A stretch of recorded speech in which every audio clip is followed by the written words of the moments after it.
Now that I am fans and darts fans and players alike, today I've got local lad and England international darts player David Ladley, or better known Ladders here, to come out and talk a little bit about his autobiography he has just finished writing, and to talk about Sporting Scunthorpe United, as he, like me, is a huge fan. Dave, the book does not just cover your climb the darts world ladder, it covers your life story, from your childhood to the present day. Having read it myself, it's not for the faint-hearted. You will have tears, smiles, every emotion you possess, but I would recommend everybody read it. It covers many difficulties, including mental health, struggling financial issues, and how Dave overcomes every hurdle in front of him.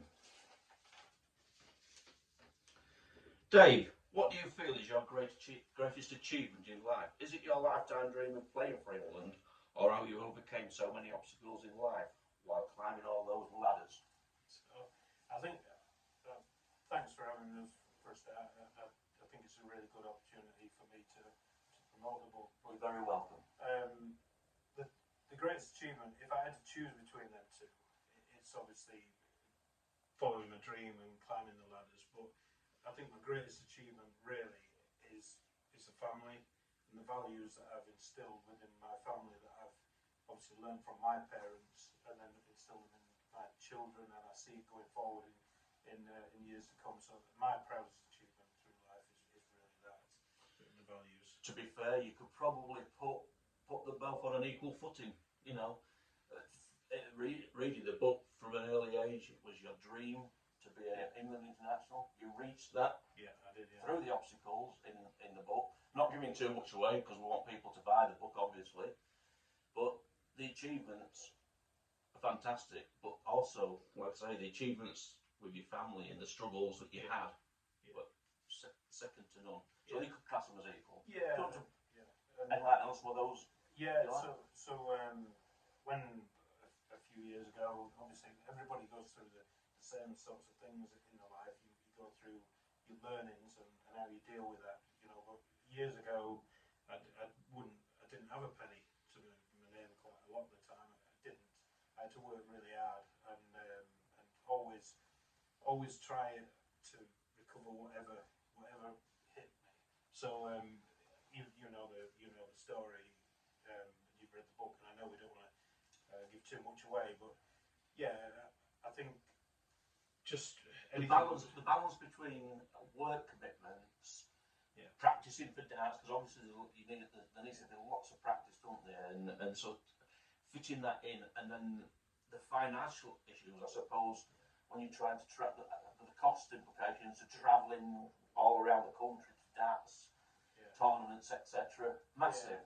Yeah. But you did it. Yeah, I would just go from one tournament to the next. So win £100 in the tournament, put it to one side, and then put that towards my next tournament and my digs for that tournament, my entry fee, and then win some money and put that back in there. And that was how I did it for quite a while. But what gets you that money back is getting better at what you're doing and learning from mistakes. So same as any game, whether it be football, darts, pool, whatever, you make mistakes.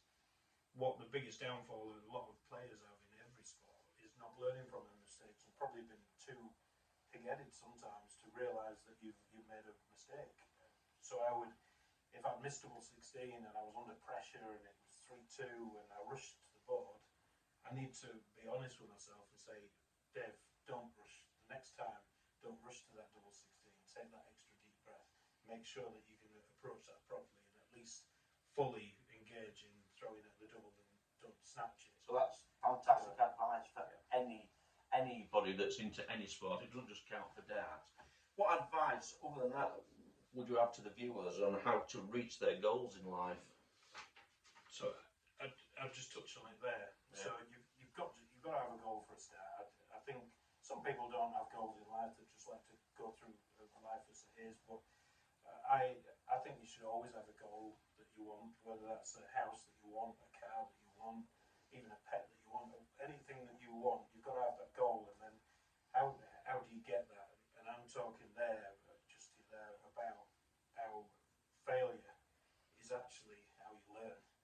you've got to fail. So basically, what you're saying, failure can be used as a positive. Every time. Yeah. Every time. Yeah. I had a spell of 5 or 6 years where I wasn't seeing that straight. Yeah, I was just getting more and more frustrated at losing, and not realising what I could do with losing.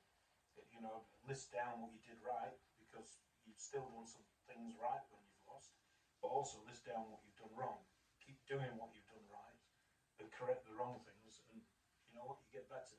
So actually, throughout life, when you're talking about that, it's exactly that. If you So there's some points there then that Scunthorpe United players could take on board. If there's any of the Scunthorpe United players, especially the younger ones that are just getting involved with the game now, there's maybe some traits there for those difficult. I mean, I never played football. I love to watch football. I love Scunthorpe United. I think it's brilliant.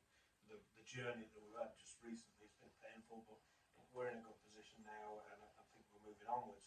And I've never, like I said, I've never played football.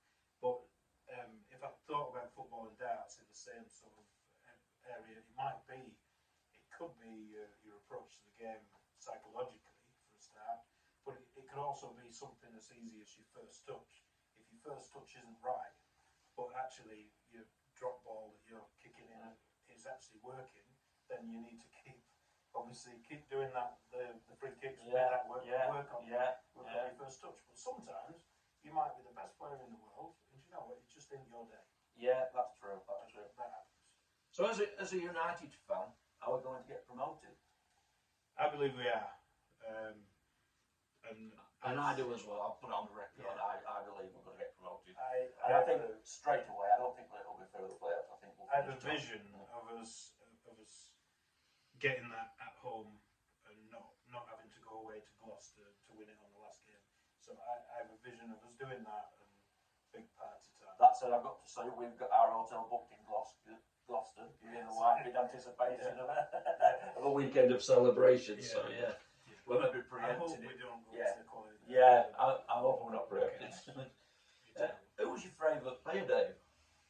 But Scunthorpe, Ross Fitzsimmons, I think it starts with Ross. I've watched him a lot of times, and he can create goals.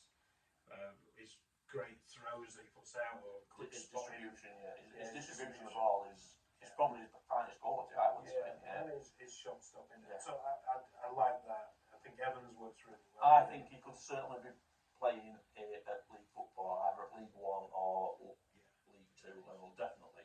He's very good. And then obviously it's hard to pick from the rest because there's quality throughout that team, but Buckfield does stand out, I think.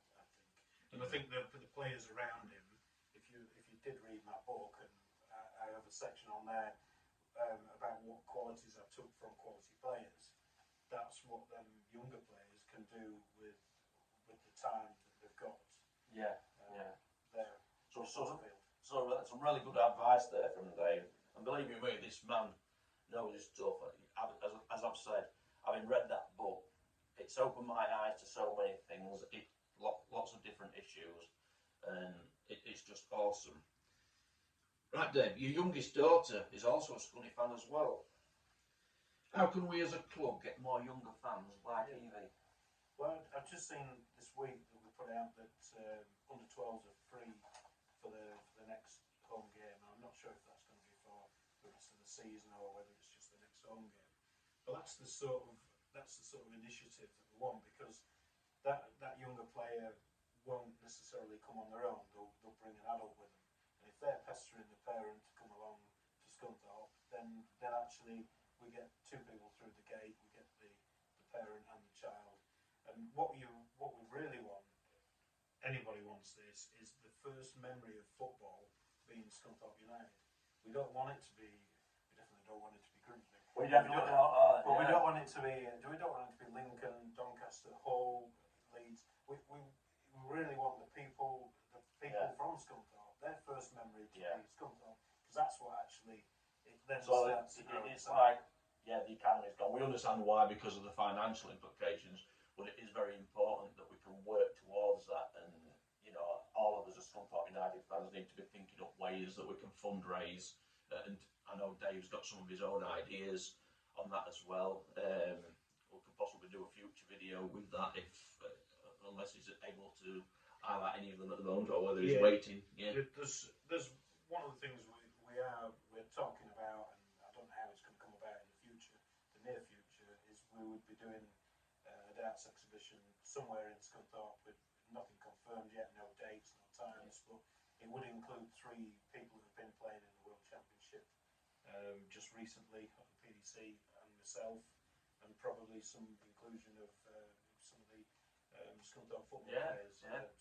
And local youngsters, maybe. And hopefully it's a big enough venue to make it not only so fans can come along, it can also be corporate, and we can be fantastic. raise some good money. That would be fantastic, because it could be a substantial amount of money it could be raised at that, and it would be fantastic for the club, it would be fantastic for the area. So that would be awesome, and we look forward to that progressing in the planning stage. It's early talks at the minute, but we are looking at that. That could be a possibility. In the book, Dave, you touch quite a bit on the issue of mental health, which is a subject close to my own heart, having been a person that's suffered with mental health most of my life since childhood. Though I didn't know till probably the last sort of 5 to 10 years that I had mental health issues. But Dave touches on it in the book. This is another reason why I think, for me, the book it gives so much information out there. As I say, without giving too much away, Dave, anyone that's out there that is suffering from mental health, is there any sort of tips you can give them of how you've dealt with it from within your family and yourself, that could be helpful to other viewers out there? Well, I think every issue is different. It deserves its own merit, really. Some people have worse issues than others. Mine were reasonably bad, I believe, but I did find a way. I did find a way around it in the end. And my way around it was actually just to accept the way that I felt was just me. And as soon as I started to accept the way that I was feeling was just me, I started to ease out of it. And I didn't. It's not my advice to anyone, and I say this in the book. I started with medication, but I stopped it because I wasn't a believer in it, and maybe that's right, maybe that's wrong. But I remember there was a friend of our family come round, and I was suffering. It was anxiety I was suffering with, and I found that if I shared that, I felt a little bit better. So I shared it with a few people. I told a few people. I told my boss at work. I told a few people, and I did feel a little bit better every time. So the main message, what you're saying there, is talk about it. Yeah. Talk to your family, talk to your friends. Don't be shy about talking to people about it. And I shared it with this friend that came round, and she said to us, "Oh, you've got anxiety. You'll have that for the rest of your life." Well, that's like a challenge to me, and I love challenges. Whether that's making the England team after 31 years of trying, whether that's making a World Championship that nobody thought I could, maybe whether that's getting a house that I didn't believe that I could do, but I put steps in place to do it. As soon as somebody told me, "You can't do that," I was like, "Yes, I can." I take that from reading the book. I see it that whatever hurdle and however high that hurdle is that's been put in front of you in life, you have jumped it. You've achieved something every time. Every single hurdle that you've come across, you've risen above it. You've succeeded. You've got an inner. I see you as a person with an inner strength, and you get all that from the book. So, like I say, people get that book, and read it. It really is well worth it. When I was looking at naming the book, I had 2 names in mind, and one of them was "Just Your Arm." Well, he was going to say "Just Your Arm, Son," which was a message that my dad used to say to me when I was playing darts. Just your arm, because it's everyone gets pulled into body movements that can alter what you're aiming at, and it was about just making sure you use your arm. And the other one was "Ladders to Climb." And so I got hold of son, I said, what do you think? And he said, well, there's only one thing. He said, you know, every time you climbed. Ladders been not just sport, whether it be family, work, whatever it is that's been thrown in there.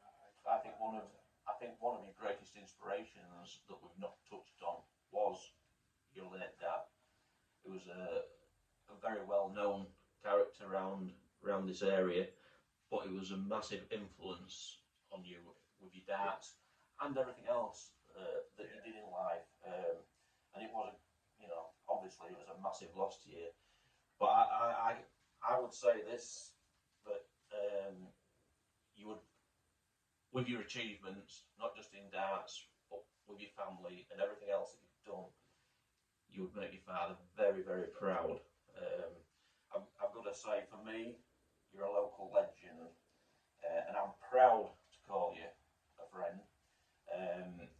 And as I say, thank you very much for today, David. Yeah.